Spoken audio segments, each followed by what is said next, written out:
Hey everyone, my name is Wedge, and today we're going to look at every single black card spoiled from Theros over the weekend. Also keep in mind for any card individually spoiled before this week, you can check out our spoiler series in the description below. The first card we're going to talk about is Baleful Eidolon. 1 colorless and 1 black for a 1/1 with a bestow cost of 5. This or enchanted creature has Death Touch, and the enchanted creature gets +1/+1. A 2-mana Death Touch creature isn't bad. It will often stop attacks as no one wants to trade with a 1/1 for 2. The bestow cost is pretty high, so I think that this creature will end up seeing play more as a turn 2 board staller than as an enchant creature aura. Blood Toll Harpy is a 3-mana 2/1 flyer. When the Harpy enters the battlefield, each player loses 1 life. In our blue video, we looked at Vaporkin, who was a 2/1 flyer for 2, and that was pretty decent. This is where the mana cost starts outweighing the value. Everyone taking 1 damage could be relevant in multiplayer, but 3 mana for 1 toughness, even on a flyer, is pretty difficult to justify unless you're drafting and absolutely need some more creatures. In that case, flyers are always good. The Boon of Erebos is 1 black mana for an instant combat trick. Target creature gets +2/+0 until end of turn. Regenerate it, you lose 2 life. This is definitely in flavor for black, and there are times where it will help give your creatures the necessary reach to take something down with it and bring it back. This could turn into some nice 2-for-1s, as black isn't really known for its combat tricks outside of killing the opponent outright. This could see limited play, but the power just isn't there for constructed. Cutthroat Maneuver is 3 colorless and 1 black for another instant combat trick.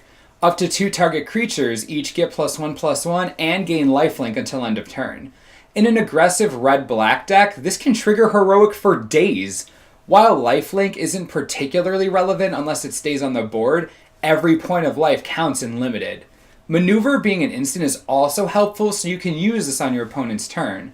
This will definitely see play in limited. It's just a bit too slow for standard, I think, and if you're going to run an aggressive heroic enabling deck, black probably isn't your support color anyways. Disciple of Phalanx is 2 colorless and 2 black for a 1/3. When the Disciple enters the battlefield, target player reveals a number of cards from his or her hand equal to your devotion of black. You choose one of them and that player discards that card. You are going to have at least 2 devotion whenever you play this guy, so the ability on him isn't terrible. 4 mana is pretty steep, and a 1/3 isn't going to impact the board that much. This guy's main role is going to be sniping a combat trick out of the opponent's hand when they've played out everything but 1 card and you know what they're holding. Even then, his usability is questionable at best. Next, we have Fellhide Minotaur, a 2/3 vanilla man-cow bear bowl. With Minotaur Lords in the set, someone could make a really cute tribal deck, but otherwise this guy is just another blocker while you wait for enough mana to play Aberrant Overlord. Fleshmad Steed is a 2-mana 2/2. Whenever another creature dies, tap Fleshmad Steed. My question with this is why? It's a very awkward ability to put on something that could have been a perfectly good bear. The general creature power creep of Magic would suggest that there shouldn't be a 2/2 for 2 without any upside, let alone a drawback. This isn't as common as it used to be. I don't even know what to do with this guy, honestly. Insatiable Harpy is 2 colorless and 2 black for a 2/2 flying lifelinker. This is a great card for limited. 4 mana is pretty expensive on a 2/2, but she has evasion and a permanent lifelink ability, which is pretty good. If they can't kill or interact with her, you can dictate the flow of the game pretty easily. She will be great in limited play, but too expensive for constructed. Lash of the Whip is 5 mana for an instant that gives target creature -4/-4 until end of turn. I love removal like this. It gets around indestructible, and even if it doesn't kill the target, it does weaken it significantly so that your creatures can take care of it. Yes, it's expensive, so it won't really see constructed play, but it's perfectly reasonable as a removal spell in limited. Loathesome Catoblepass is a 6-mana 3/3 beast. For 2 colorless and a green, he must be blocked this turn if able. When he dies, target creature an opponent controls gets -3/-3 until end of turn. 6 mana for a 3/3 isn't the greatest, but his pseudo removal ability isn't terrible. You can force him to be blocked, which is a good way to control combat.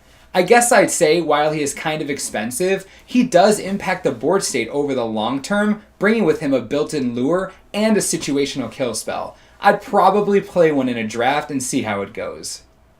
March of the Return is a 4-mana sorcery that returns up to 2 target creature cards from your graveyard to your hand.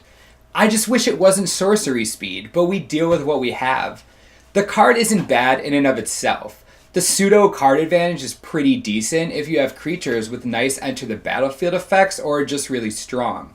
This will see play in Limited, as getting rid of bombs isn't easy, and once you do, you certainly don't want to see them again. Mogus's Marauder is 2 colorless and 1 black for a 2/2. When the Marauder enters the battlefield, up to X target creatures each gain Intimidate and Haste until end of turn, where X is your devotion of black. This is pretty sweet for Limited. It's kind of like Teleportal, and while you don't get +1/+0 on all of your creatures, you do get Haste, and hopefully unblockable on all of your guys. This is a pretty good card, especially for aggressive decks in Limited. I'd play him. Farrah's Cure is 2 black mana for an instant that deals 2 damage to target creature and you gain 2 life. This is good enough to draft or put in your seal deck. Standard playability is rough because double black is annoying and there are just so many better removal options to choose from. However, the Cure will see play in black decks across limited formats. It actually isn't terrible as far as black burn is concerned. Return Centaur is a 4-mana 2/4. When he enters the battlefield, target player puts the top 4 cards of his or her library into the graveyard. 4 mana for a 2/4 isn't very exciting, but the ability isn't bad. Getting rid of 10% of your opponent's library on a creature isn't that bad, and it seems the overall power level of creatures in Theros is being brought down, so this guy could see play in limited pools. Return Phalanx is 2 mana for a 3/3 defender. For 1 colorless and a blue, it can attack as though it didn't have defender. I really like this card. You drop it early, it can block pretty well early game, and if you have extra mana you don't need, you can always swing.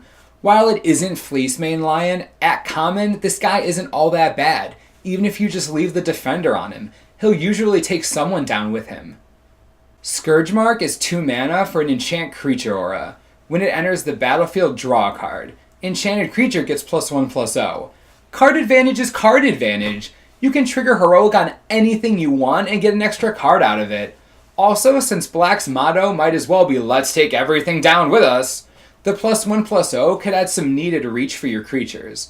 It's a good limited card for sure, and the only reason I don't see it in Constructed is because Heroic isn't shaping up to be that great in Black when compared to the other colors. Sip of Hemlock is 6 mana to destroy target creature and its controller gains 2 life at sorcery speed. This card was designed specifically for draft and Wizards knows it. They always like to print really expensive removal for limited formats because the mechanic is so powerful. This is a perfect example of that. It will see play in Limited for sure, but nothing past that pretty much forever. The last black card we're going to talk about is Viper's Kiss. 1 black mana for an enchant creature aura. Enchanted creature gets -1/-1 and its activated abilities can't be activated. This is pretty decent removal for the early game, and late game it stops hilarious things like Triad of Fates and Timerat the Murder King. This will see play, as it should. It's a good limited card for black.